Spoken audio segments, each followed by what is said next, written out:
book lovers? It is G-Swizz here, and I'm here today to talk about some books that I went into blindly that I absolutely loved.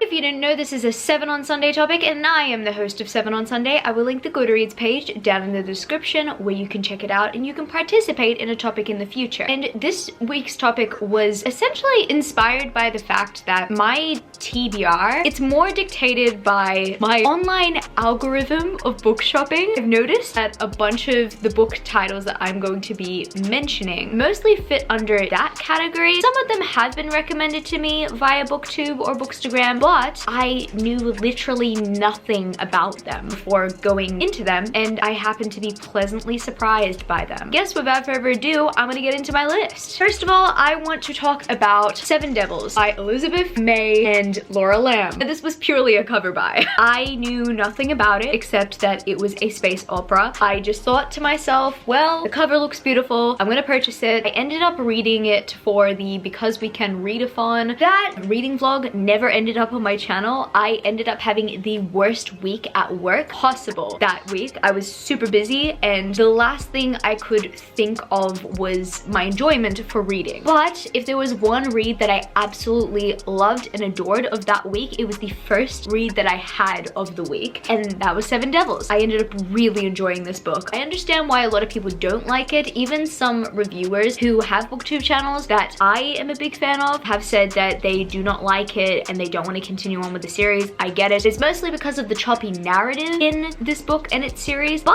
in my personal opinion, I'd say that that really didn't bother me. I ended up just really loving the story through and through. I love the characters through and through. I love the tension between them all, friendship between some of them, like I love that. And I had no idea going into this book that I would get the reading experience that I did from it, and I did. This is a book series that I had no grasp of its concept at all because people just kept on telling me to read it and I didn't know why.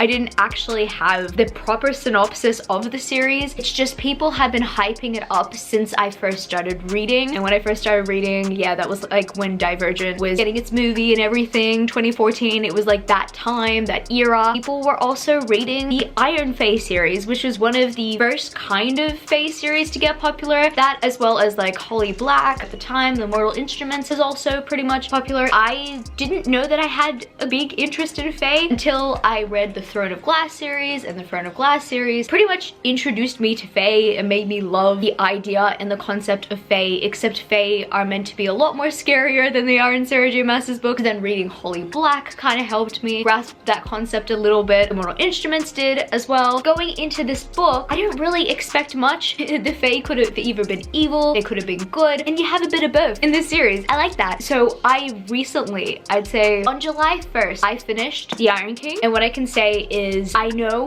that I knew nothing about it, but I'm thanking every single one of you guys who recommended this series to me because, oh boy, I absolutely loved it. And I went into the series blindly, but I binge read all 4 of the original books, and I'm looking forward to the Iron Legends Bella collections. I don't know whether I should continue on with Ethan Chase's story or not, but we'll see. I don't know if that will give me good references for the Iron Raven, because I definitely do want to read the Iron Raven, but a lot of people are iffy about Ethan Chase's story. Let me know if that is one that you do recommend despite it not being as good as the first trilogy. I'd like to know if it's still worth it, because I would read anything in this world, honestly. If it's a waste of time, I'd like to know that too. This one is an online algorithm, kind of made me do it, or kind of just reminded me to do it. And my friends is Stolen Songbird, aka the Malediction Trilogy by Danielle L. Jensen. I mean, I heard about this one on BookTube. I thought about it for a while. I didn't like the covers, and then the recent revamp happened, and that's when I was like, you know what? I'm going to read it. And I thought that this book series had a lot to do with singing. No, it doesn't actually. It's an element of the story. The protagonist is a vocalist. However, oh boy, if you love the fantasy books that I love, I think you're guaranteed to like the Malediction Trilogy. Except it doesn't necessarily follow Fae, it follows trolls. Even if you like Fae in fiction, the trolls kind of have a similar magic system and similar kind of world building rules to some of the Fae books that we're all getting into these days. If you like those kind of books, I definitely recommend this series. I didn't expect going into this series getting what I got out of it, but I did. That's why I would say if you do like those kind of fantasy books, you will potentially like this series. This is definitely a young adult series. It's not a new adult series, so I can't actually compare it to ACOTAR because ACOTAR is new adult, and I can't even really say it's like Throne of Glass. I don't even know what it's like. It just has the elements. Even like The Cruel Prince by Holly Black, or even the Iron Fae series by Julie Kagawa. It has all these elements to it, but it's still its own unique story, and it follows trolls instead of Fae. But if you do like any Fae kind of books, then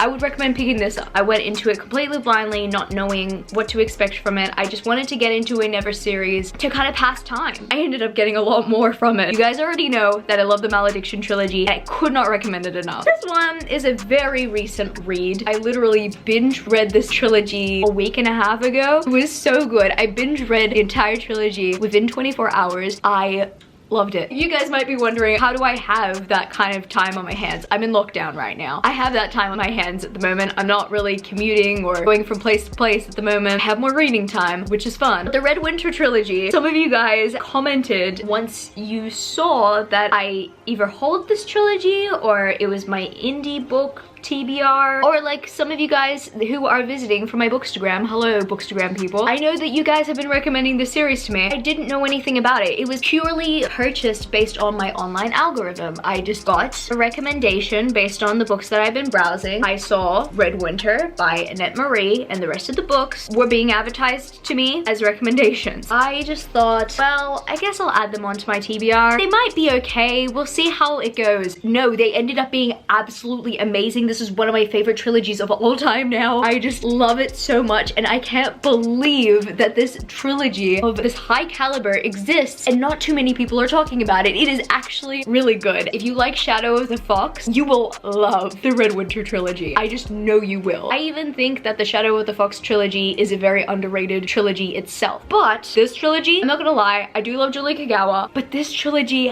I actually like more than the Shadow of the Fox trilogy. I know, this is so shocking because you guys pretty much saw my progression of how I fell in love with the Shadow of the Fox trilogy. I have to say it right now on camera. I'm declaring it to you guys. I love the Shadow of the Fox trilogy. Don't want to pin them two against each other. I'm just pretty much saying this because you guys know how much I love the trilogy. Therefore, that should explain how much I love this trilogy and how much I want you guys to, first of all, support your indie authors, and second of all, give this one a chance. It's really good. I highly recommend it, and not only that, guys, it has illustrations. And the next book that I have to bring up is part of a series. I didn't know, and you guys can tell that I obviously went into this blindly because I didn't know that Storm and Fury was the first book in a spin-off series to the Dark Element series by Jennifer L. Armentrout. It's pretty obvious if you guys have watched my channel for some time now. I've been getting into Jennifer L. Armentrout's book. I was getting into the Blood and Ash series. I love that series, but I wanted to get to some of her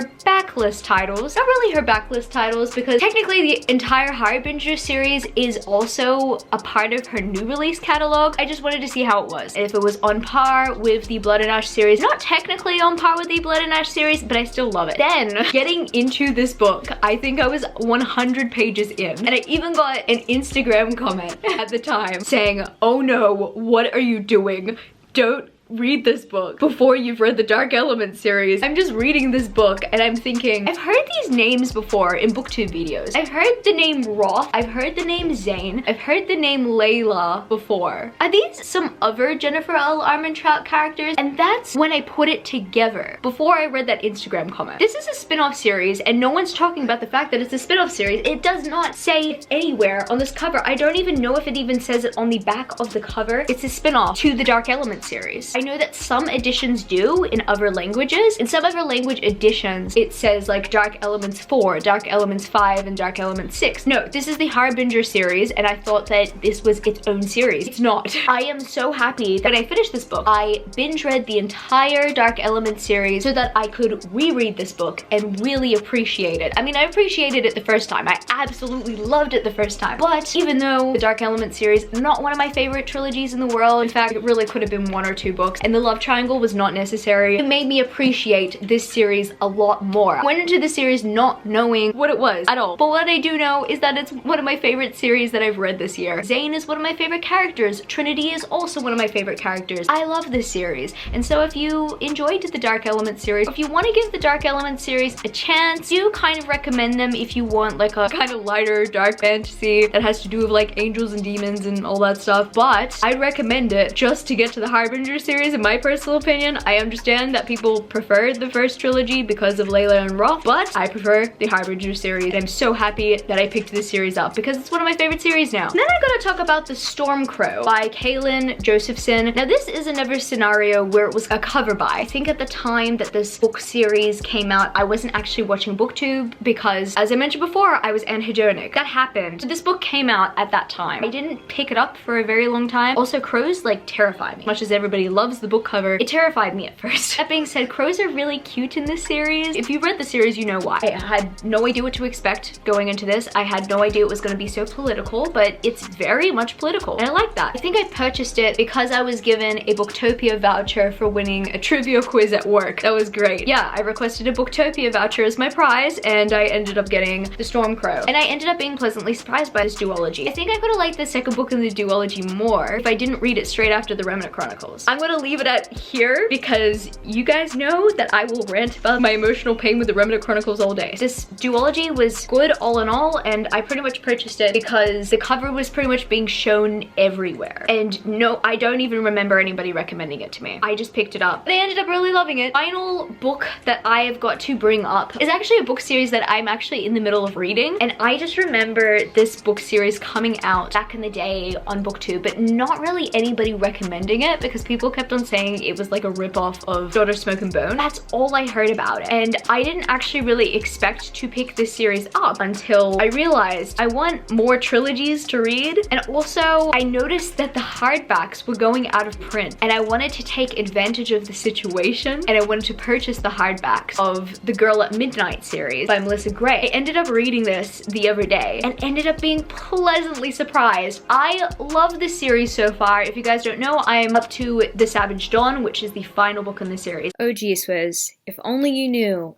how that series ended. So I'm 2 books into the series. I had no idea what this book series was about, except for the fact that everybody kept on saying it's a Daughter Smoke and Bone ripoff. Like, everything is a ripoff these days, okay? I personally don't think that it was a ripoff. I just say, like, if you enjoy Daughter Smoke and Bone, you will definitely enjoy this. It very much has similar elements to it. From what I know now, I'm actually a lot more connected with the story than I am with the Daughter Smoke and Bone story. That might change because I might reread the Daughter Smoke and Bone series. I don't remember much about the Daughter Smoke and Bone series, except the fact that I wanted it to end 5 years ago when I was reading it. It's probably gonna change when I'm doing my reread of the series. Hopefully I actually really do like it based on my enjoyment for this series. I'm really appreciating the Girl at Midnight series, and I was really happy and pleasantly surprised by it. So I guess that's gonna be it for this video today, book lovers. If you happen to enjoy this video, don't forget to give it a thumbs up and subscribe to my channel. If you haven't yet already, join the amazing community of book lovers. And also, I have social medias. I'm at gswizzlebooks on Twitter and Instagram, and I'm also Goodreads. It's www.goodreads.com/gswizzle. I love you, book lovers, and I will see you later.